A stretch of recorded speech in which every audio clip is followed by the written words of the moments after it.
Ross Kakula here, PGA Class A member, Arrowhead Golf Club Director of Instruction. We have Bryce Fisher in the background. Say hi, Bryce. Hey, guys. He is observing David Brown's playing lessons today. We're talking about the tee shot and controlling the tee ball. So we've got a tee shot right here that would strike fear in a lot of golfers. It looks kind of like a hallway. And there's also a fairway bunker out there, about 280, which is well in David's play.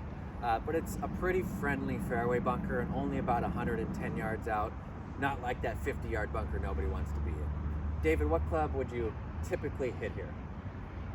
Well, because it's a tight hole, Ross, I would probably try to hit something that goes as straight as possible.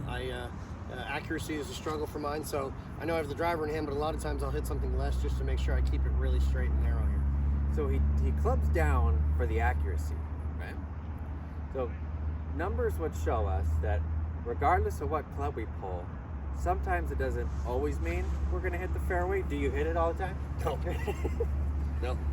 But David's long. And this is a tough driving hole.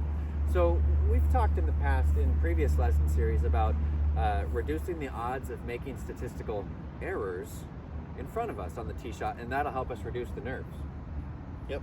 David's not the straightest player I've ever seen off the tee box, but he's one of the longest. So we've got a hole here that requires the utmost precision no matter which club he pulls. The numbers will support us nowadays, the last 10 years as these numbers come out, a bomb and gouge tactic on this hole. And I'm telling you to swing away, baby, down this hallway. Because at worst, he's going to end up with about 100 yards. So his risk reward here is much better for that reward, because if he hits a great one, he's flipping a 60 into the screen, especially in the summertime. But when you miss the fairway with your driver, he gets past the initial really damaging trees. It's when you miss the fairway here with a 3-wood and a 5-wood and a driving iron that he brings bigger trees into play and actually a small bottleneck around the 240 mark.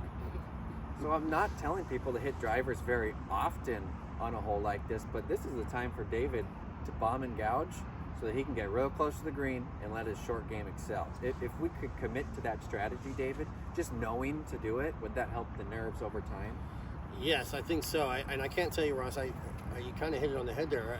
When I missed the fairway with a shorter club, thinking I'm gaining accuracy, it's almost a guaranteed bogey. Because of the bottleneck of this hole, the yardages that is, I typically can never get out of trouble where that ends up. And so just thinking about it logically, it makes sense to me. Let's hit something that gets me past all that.